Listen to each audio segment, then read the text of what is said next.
70년이 넘는 이 AI의 역사에서요, 뭔가 결정적으로 판도가 바뀌었다 네. 하는 그런 장면이 있었다면 어떤 게 있었을까요? 사실은 대중적으로 아주 충격적인 사건이 일어난 거는 사실 우리가 다 알고 있는 그 알파고 사건이죠. 다 무단과 네, 그렇죠. 그때 한 번 일었었죠. 그러면서 사실 여기서는 제가 드리고 싶은 말씀 뭐냐면 그렇다면 인간의 영역이라고 할 수 있는 AI가 침범할 수 없는 그런 영역들이 좀 있을까요? 저는 1년 전만 해도 그런 게 있을 거라 생각했는데 네. 지금은 쉽지 않다라고 생각해요. 이유는 뭐냐면 인공신경망이 우리의 신경망을 너무 잘 모사하기 때문에 그래요. 물리적인 것은 없으니까 가짜다라고 생각하면서 저는 버틸 수 있다고 생각했거든요. 그런데 이제 피지컬 AI가 들어가기 시작하고 네. 근데 그나마 얘기한다면 그런데 요즘 AI 얘기하다 보면요, AGI 그러니까 인공 일반지능 일반지능, 네. 이런 얘기도 좀 나오던데요. 네. 이건 또 어떤 개념입니까? 예전에는 그게 저해상도였어요. 그래서 인공지능이 인공 일반지능 AGI로 가게 되면 AGI가 어떻게 구현이 가능해? 이 정도면 거의 의식이 있는 거 아니야? 감정이 있는 거 아니야? 라고 이야기를 하는데 지금은 그렇진 않아요.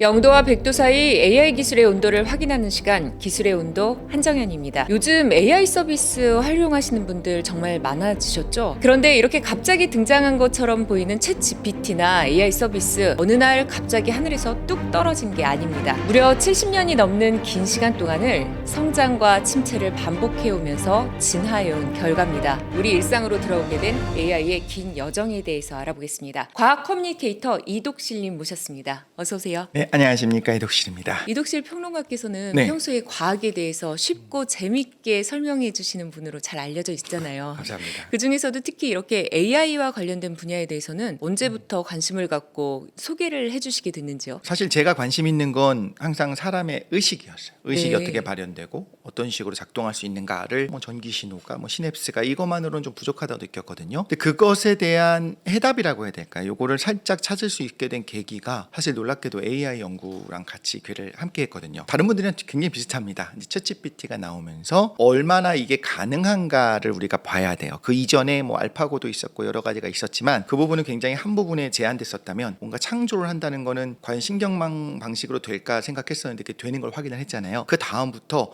조금 저는 이제 활용보다는 원리를 생각하게 된 거예요. 왜냐하면 그 이유도 결국엔 사람이 어떻게 의식이 발현하는지가 궁금했기 때문에. 그러다 보니까 그 안에 또 놀라운 것들이 숨어 있거든요. 그래서 이런 이야기들, 내가 감탄하게 된 것들을 공유하면서 AI에 관련된 강의도 하고 이야기를 시작하게 된 것 같습니다. 본격적인 얘기에 들어가기 앞서서요, 질문을 하나 드리겠습니다. 네. 이 평론가님께서는 현재 AI 기술의 온도에 대해서 0도와 100도 사이 중에 어느 정도에 있다라고 체감하고 계세요?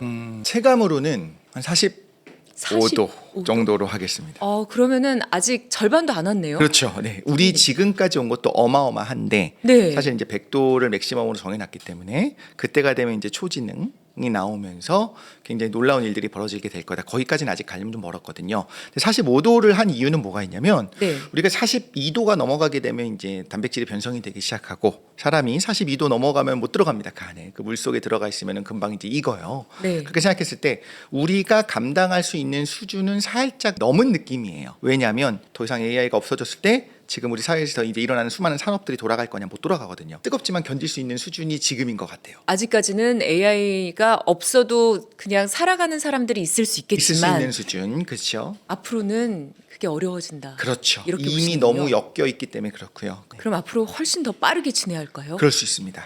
챗GPT나 제미나이 같은 AI 네. 등장한 지 얼마 안 되는 것처럼 저는 느껴지거든요. 맞습니다. 네. 그런데 사실 AI 역사는 생각보다 굉장히 오래전부터 이어져 왔다라고 하는데요. 언제 어떻게 시작된 건가요? 컴퓨터라고 하는 것이 나온 다음부터, 이제 계산기라고 하는 것이 나온 다음부터, 아니 무언가 우리가 해야 되는 계산을 굉장히 쉽게 할 수 있다는 걸 알았잖아요. 그때부터 이미 이론적으로는 그렇다면 이 기계를 좀 더 고도화시키게 되면 사람처럼 생각도 할 수 있지 않을까라고 생각하면서 그것 중에 가장 유명한 게 우리가 아는 그 튜링 머신입니다. 네. 앨런 튜링이 이미 생각을 한 거예요. 우리가 어떤 머신이 있어요. 기계가 있어요. 알고리즘이 있어요. 그런데 외부에서 대화를 하는데 사람인지 아닌지 구분을 못할 정도로 완벽하게 대화를 술술술술 해라고 한다면 이거는 사람으로 봐야 되지 않냐, 의식이 있는 걸로 봐야 되지 않느냐, 지능이 있는 걸로 봐야 되지 않느냐, 이런 제안을 했습니다. 사실 흥미로운 걸 말씀을 드리면 제가 지금 우리 한정현 아나운서님이 AI가 아니고 사람이다 라고 하는 걸 어떻게 확신하느냐 어떻게 라고 한다면 확신하시죠? 확신은 못하죠.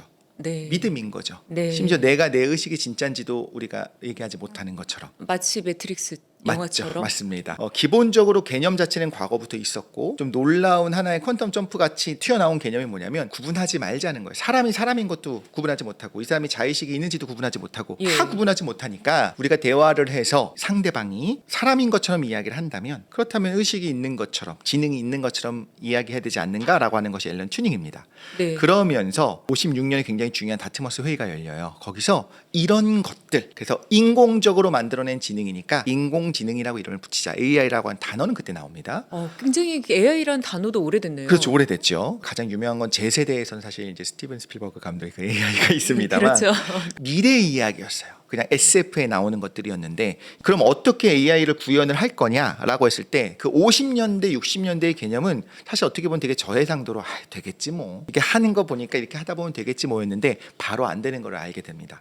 쉽지가 않아요. 네. 그래서 여러 가지 두 가지 큰 방식으로 이제 연구를 시작하는데 하나는 알고리즘을 개발을 하는 거고 하나는 신경망 방식을 쓰는 거예요. 이게 굉장히 차이가 많이 나요. 알고리즘 방식은 하나하나 가르쳐 주면서 만들어 주는 거예요. 신경망 방식은요 굉장히 놀라운데 우리 신경망이 비슷해요. 아이를 키워본 사람들은 다 압니다. 태어났을 때 되게 백지 상태예요. 그런데 뭔가 계속 이야기를 하다 보면 애가 떠듬떠듬 이야기를 하기 시작하고 한 번도 우리가 뭔가 개념을 가르쳐 주지 않았음에도 불구하고 무언가를 알기 시작해요. 그럼 얘가 어떻게 학습을 했지? 우리가 알려주지 않았잖아요. 백지 상태에서 자기가 학습을 통해서 뭔지 모르겠지만 이런 일들이 일어난다는 거예요. 그게 신경이 하는 거잖아요. 신경망 방식의 알고리즘 자체는 57년에 이미 나옵니다. 그러면서 쭉 두 줄기로 가게 되는 거예요. 두 줄기로 계속 연결이 됐었습니다. 돼 있었군요. 네. 네. 그런데 지금 우리가 생각하는 거 딥러닝, 예. 인공신경망 이 방식이 과거에는 계속 잘 안 됐었어요. 사실 예. 파라미터 수가 적었다고 얘기해야 될 것 같아요. 네. 여기서 사실 어떤 과학자분들은 별로 안 좋아하는 단어인데 굉장히 중요한 단어가 나오는데 창발성에 대한 이야기예요. 네. 적당하게 파라미터가 100개, 1000개, 10,000개 있을 때랑 갑자기 1000만 개 이상이 될 때랑 이렇게 파라미터가 많아지면 그냥 질적인 성장이 갑자기 일어나게 된다는 거예요. 예. 그러면서 신경망 방식도 가능하구나 하면서 쭉쭉쭉쭉 지금까지 이렇게 성장을 했다라고 보면 되고요. 지금은 그래서 대부분 신경망 방식, 인공신경망이라고 하죠. 그 딥러닝 방식을 통해서 전부 다 우리가 생각하는 그 AI 혁명들이 일어나고 있습니다. 네, AI가 두 번의 겨울을 이제 겪었다 이렇게 말씀을 하셨잖아요. 그러면은 기대가 꺾이고 또 연구와 투자가 줄어들었다가 다시 주목을 받게 된 그런 계기가 있었을까요? 과거에는 사실 이게 잘 안 됐었던 몇 가지 이유가 있긴 있어요. 어떤 이유가 있었나요? 첫 번째는 생각보다 그 파라미터 수를 늘리는 게 쉽지가 않았어요. 하드웨어의 한계가 있었어요. 또 하나는 신경망 방식으로 모사한다는 건 뭐냐면 그냥 들어오는 인풋 신호들을 그냥 곱하고 더하고 그다음 다음 단어 내보내는 거예요. 그러면 이제 결과가 나올 거다라고 생각을 한 거예요. 우리 신경이 딱 그거거든요. 그러니까 똑같이 그런 식으로 더하면 되지 않겠나라고 하는 어떤 근거 없이 생각을 했어요. 그랬는데 우리가 생각하는 지금 컴퓨터의 어떤 논리 회로가 XOR이라고 하는 게이트 기반으로 합니다. 근데 컴퓨터의 기본으로 들어가야 되는 그 트랜지스터의 행동을 모사를 못한다는 걸 수학적으로 밝혀내는 사람이 있어요. 그러고 나니까 아니 그냥 될 줄 알았는데 안 된다라는 이야기가 퍼지면서 겨울이 옵니다. 그러면서 학습이 안 된다는 걸 아는 거죠. 그 첫 번째 겨울을 깬 거는 뭐냐면 레이어를 여러 개를 두게 되면 일단 첫 번째 그걸 극복이 가능하다라는 것이 나왔고 두 번째는 그럼 어떻게 교육을 시킬 거냐, 학습 어떻게 시킬 거냐, 앞에서 뒤로 가는 것이 아니라 뒤에서 앞으로 가면서 거꾸로 들여다보면서 파라미터를 조금씩 바꾸는 방법이 나오게 돼요. 그러면서 첫 번째 겨울이 끝나고 이제 봄이 왔죠. 근데 또 다시 또 겨울이 오게 됩니다. 그때가 이제 개인용 컴퓨터가 보급이기 시작해요. 그러면 지금 부족한 컴퓨팅 파워로 잘 되지도 않는 이걸 연구하는 것보다 사람이 엑셀을 써가면서 사람이 직접 포토샵을 사용하면서 사람이 직접 워드 프로세서를 사용하면서 하는 것이 훨씬 더 쉬운 거예요. 그러니까 그런 방식으로 가면서 돈이 몰리지 않게 되고 이제 근본적인 한계들이 나타나기 시작하면서 또 두 번째 겨울이 길게 오게 됩니다. 여기서는 좀 효율의 문제인 것 같아요. 사람이 하면 되지. 왜 굳이 인공신경망을 시켜 굉장히 뭐 잘 될지 여부도 불투명한데 이런 상황이었어요. 근데 요거를 깨는 사건이 이제 나타나게 되는 거죠. 어떤 건가요? 이미지 인식 대회라는 게 있었어요. 컴퓨터들끼리 해서 요게 뭔지를 맞추는 거예요. 뭐 예시를 들자면 요게 지금 버스 사진인지 강아지인지 고양인지 지금 한 2살 정도 되는 아이한테도 티라노사우루스 굉장히 잘 만든 모형을 줘도 그거라고 생각하고 폭신폭신한 인형을 줘도 티라노사우루스인 걸 알고 그림을 그려줘도 알아요. 컴퓨터는 그게 어려웠어요. 그 전까지는 하나씩 가르쳐주면서 손을 봐라, 손의 크기의 비율을 봐라, 꼬리의 길이를 봐라, 어떤 형태를 봐라라고 지금까지 모든 팀들이 그렇게 해왔었는데 네. 갑자기 나는 그런 걸 별로 가르친 적은 없고 그냥 샘플들만 줬어요. 이거 티라노야? 뭐 이건 고양이야? 이건 강아지야? 이건 버스야? 이라고 하는 걸 계속 가지고 알아서 스스로 마치 아이를 가르치듯이 그렇게 학습을 됐었던 그런 신경 알렉스 넷이라고 하는 것이 압도적으로 우승을 합니다. 그 다음 해에는 어떤 일이 벌어질까요? 모든 참가팀이 다 대부분 그 방식을 사용해요. 그러고 나서 그냥 대회는 이제 없어졌습니다. 더 이상 의미가 없어요. 그런 알렉스 넷이라고 하는 것이 이미지 대회에서 압도적으로 승리를 하고 그러니까 다른 팀들도 대부분 그 방식을 사용하게 되고 그러면서 주목을 받기 시작해요. 70년이 넘는 이 AI의 역사에서요. 뭔가 결정적으로 판도가 바뀌었다 네. 하는 그런 장면이 있었다면 어떤 게 있었을까요? 사실은 대중적으로 아주 충격적인 사건이 일어난 거는 사실 우리가 다 알고 있는 그 알파고 사건이죠. 네, 이세돌 맞습니다. 이사입니다. 이세돌 구단과 네, 그렇죠. 그때 한 번 이겼었죠. 그러면서 사실 여기서는 제가 드리고 싶은 말씀 뭐냐면 알고리즘 상의 어마어마한 핵심적인 게 그때 나왔다가 아니고 대중의 관심이 야, AI가 확 이런 쏠리게. 것도 할 수 있어? 네. 예, 몰렸다는 거. 바둑이 뭐 경우의 수가 그렇게 많다고는 하지만 사실 사람도 그 모든 경우의 수를 다 계산하지 않잖아요. 직관으로 하잖아요. 그렇죠. 그러니까 네. 나름의 직관을 가지고 미리 계산할 수 있게 만들어 놓은 알고리즘으로는 가능할 것 같아. 근데 스타크래프트 같은 전략도 짤 수 있을까? 워게임을 할 수가 있을까? 이런 생각이 들면서 대중의 관심이 시작된 거. 이거 굉장히 중요하다고 생각합니다. 그 다음에 굉장히 중요한 우리 모두가 생각하는 그 포인트는 사실 챗GPT가 출시가 되는 거죠. GPT가 제너레이티브 그리고 P는 프리트레인드. 마지막에 T가 뭐냐면 트랜스포머입니다. 갑자기 그 로봇 트랜스포머 말고. 그러니까 변환시켜주는 그렇죠. 건가요? 뭘 변환시키느냐라는 건데 네. 사실 그건 이름만 보면 이해하기는 어렵고 트랜스포머라고 하는 알고리즘을 썼다라는 거예요. 네. 그런데 트랜스포머라고 하는 알고리즘은 구글이 2017년에 썼던 논문에 있었습니다. 그러니까 얼마 안 됐어요. 2017년 진짜 얼마 안 됐잖아요. 10년도 안 됐네요. 그렇죠. 네. 그때 나왔었던 그 논문의 제목이 All You Need is Attention. Attention이 제일 중요하다. 이건 이렇게 제가 예시를 들 수 있을 것 같아요. 원래 그 이전까지도 대화를 하는 챗봇들이 있었습니다. 네. 알고리즘도 있었어요. 어떻게 하냐면 토큰이라고 하는데 우리가 대화를 해요. 제가 아까 무슨 말을 했었는지를 머릿속에서 기억을 하고 있는 거예요. AI 입장에서는 그 이전에 대화를 어떤 식으로 만들었냐면 하나씩 단어를 만들어내기 시작합니다. 근데 이건 네. 어떤 문제가 있냐면 말이 길어지다 보면 주어가 꼬이죠. 뭐였는지가 꼬여요. 우리 사용자가 AI랑 대화를 시작해요. 처음부터 시작할 때는 이런 걸 원해라고 처음부터 명령을 내리고 시작했는데 대화가 길어지면 길어질수록 그 맥락을 놓쳐버리더라는 거예요. 어텐션 알고리즘은 어떤 얘기를 했냐면 중요한 것들, 수학적 중요도가 높은 것들, 지금 대화의 맥락에 연관되는 중요한 것들은 계속 주고 있는 거예요. 구글이 논문을 냈잖아요. 또 구글이 계속 그때 AI를 준비를 하고 있었는데 본인들이 생각할 때는 할루시네이션 문제도 심각하고 이걸 갖고 돈을 받으면서 하기에는 아직까지 많이 부족해요. 그런데 이걸 갖고 오픈 AI가 먼저 출시를 탁 해버린 겁니다. 그럼 기술의 차이는 크지 않았나요? 사실 구글이 더 높았다고도 합니다.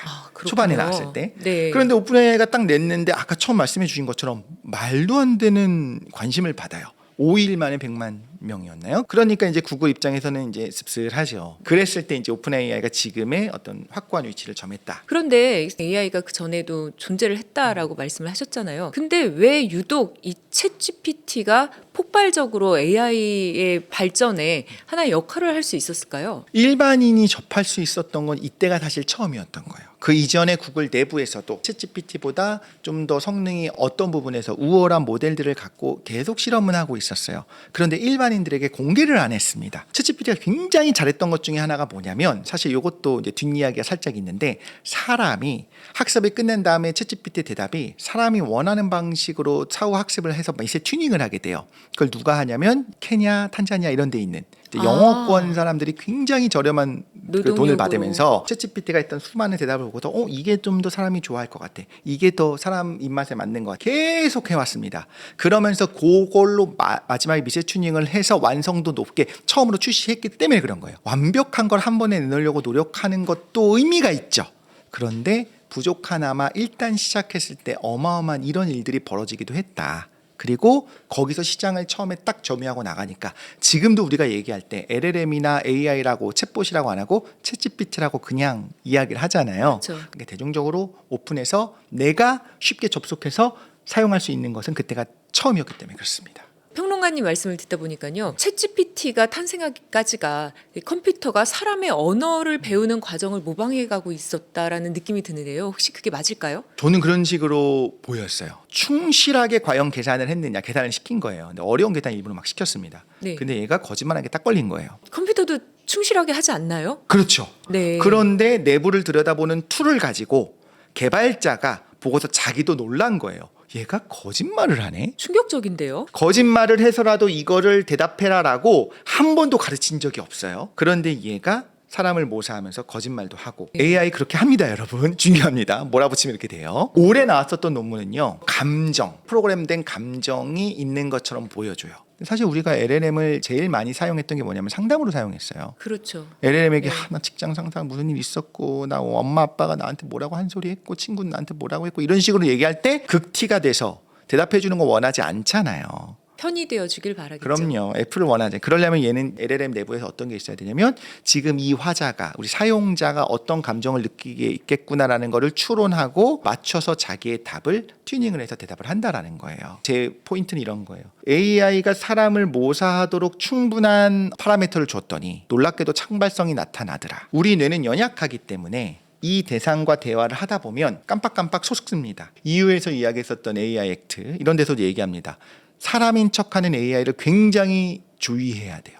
경계해야 되고 그래서 못하게 해요. 네. AI인 걸 계속 얘기하게 해야 돼요. 네. 그래서 나한테 너무 의존하지 말라고 활용을 할 때 앞으로 나에게 어떤 영향을 줄 것이고 인류에게 어떤 영향을 줄 것인가를 약간 주의 깊게 살펴보는 것도 필요한 것 같아요. 지금 말씀을 듣다 보니까요. AI가 이 정도까지 왔구나라고 생각을 하게 되는데요. 근데 이렇게 대화형 AI 말고 네. 좀 생성형 AI 이런 부분 말고도 AI가 또 놀랍게 쓰이고 있는 다른 면이 있을까요? 제일 유명한 것 중에 하나는 이제 노벨상까지 받았으니까 구글 딥마인드에서 만들었던 그 알파폴드. 요거는 단백질의 구조를 예측하는 거예요. 그거 왜 하느냐?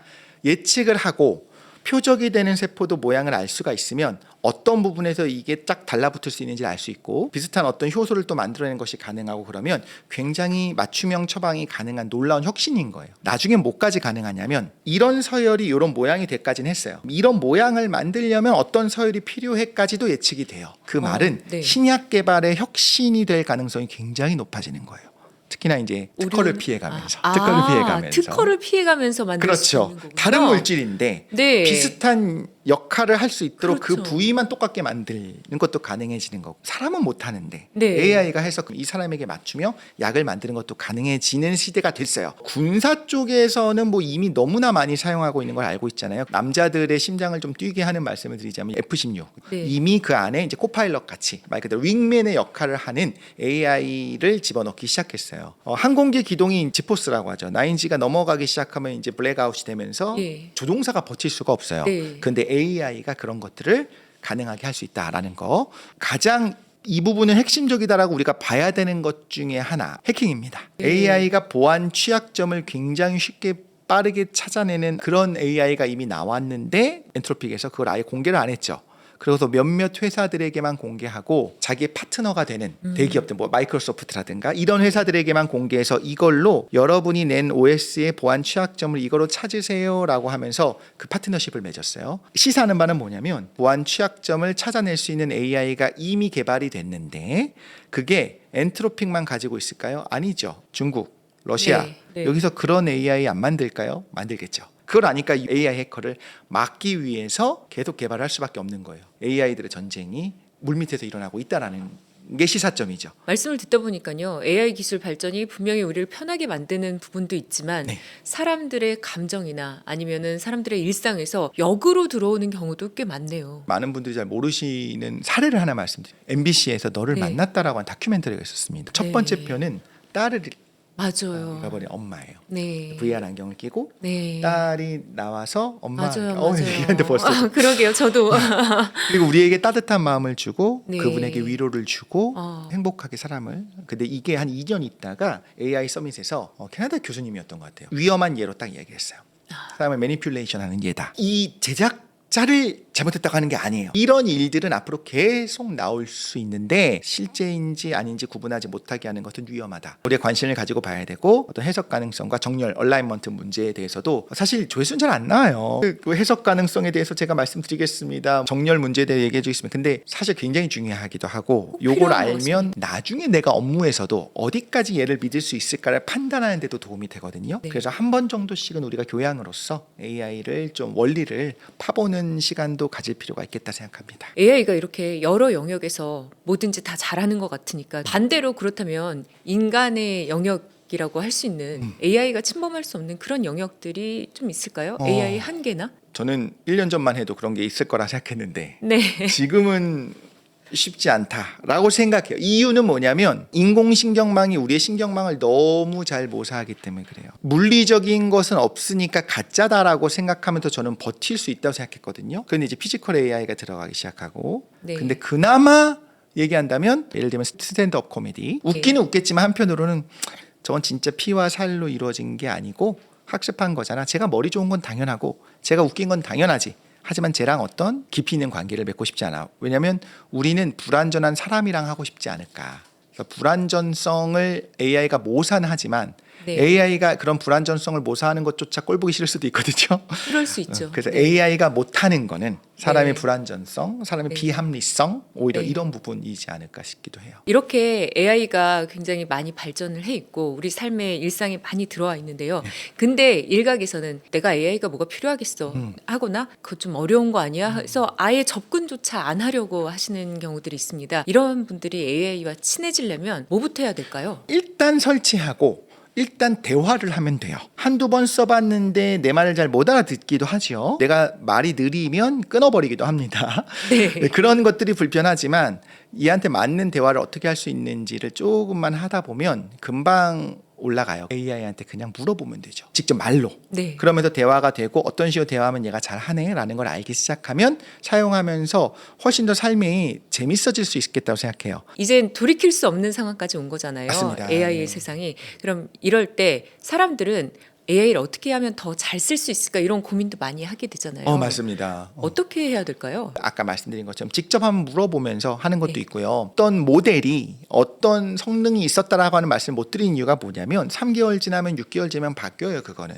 네. 그러면 어떻게 해야 되냐면 새로운 기술을 제가 소개해드리는 것보다 새로운 기술이 나왔을 때 그냥 막 써보는 게 좋아요. 마구 한번 써보는 거. 그런데 요즘 AI 얘기하다 보면요. AGI 그러니까 인공 일반지능 일반지능, 네. 이런 얘기도 좀 나오던데요. 네. 이건 또 어떤 개념입니까? 이미 뭐 AGI 직전에 왔다라고도 볼 수 있습니다. 인공 일반지능은 보통 어떤 거 얘기하냐면 네. 지금 로봇 청소기가 청소 굉장히 잘합니다. 거기 로봇 팔을 달아준다고 해서 얘가 빨래를 개거나 설거지를 하거나 우는 아이를 달래는 건 못할 것 같잖아요. 예. 그런데 그런 일반적인 일들도 다 할 수 있는 것들을 AGI라고 하게 되거든요. AGI는 이제 될 거고 그런데 초지능이랑 연관되는 거는 좀 별개의 문제예요. 인공지능이 너무나 뛰어나져서 온 인류의 모든 지혜를 모아도 이 인공지능을 이기지 못하는 세상이 당연히 올 거라고 생각하기도 하지만 어쨌든 그거랑은 별개의 문제. AGI가 됐다고 해서 ASI가 되는 건 또 다르다는 거. 또 하나는 의식도 다릅니다. 예전에는 그게 저해상도였어요. 그래서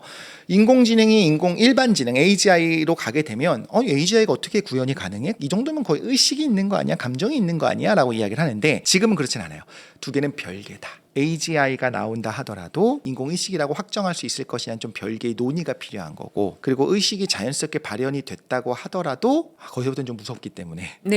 의식이 그렇네요. 생겼을 때 그거를 이미 있는 걸 없다고 하는 것도 참 그래요. 모든 대비는 해야겠지만 네. 질문에 대한 답을 드리자면 AGI가 실현되는 것과 인공의식이 과거에는 거의 같은 거로 봤으나 지금은 그건 별개다라고 보고 있습니다. 이렇게 오늘 근 한 세기가 되어가는 AI의 시작부터 현재 미래까지를 얘기를 나눠봤습니다. 마지막으로 이제 AI 시대를 살아가고 있는 우리 시청자 여러분께 한 말씀 해주신다면 어떤 게 있을까요? 자, 아나운서님이나 저나 지금 보고 계신 분들이나 우린 되게 흥미로운 세상에 살고 있어요. 네. 컴퓨터 개인용 컴퓨터가 거의 없던 시기에서 시작해서 알칼로이드 같은 벽돌 깨기 이런 게임부터 시작을 해서 그렇죠. 네. 스타 같은 전략 게임도 하고 그러다가 AI가 사람을 추월하기 직전에 와 있고 아마 우리가 죽기 전에 AI가 더 발전해서 사람을 뛰어넘었는데 우리가 어떻게 AI와 공존할지를 아마 볼 것 같아요. 엄청난 대변혁의 시기에 우리가 있는 거예요. 각자 모두 지금까지 인류가 살아오면서 자기 이전의 세상과 자기 이후의 세상이 매번 달랐으나 사실 아무리 생각해도 우리 시대, 지금 이 시대를 살아가는 우리 입장에서는 정말 대변혁의 시기에 살고 있는 거거든요.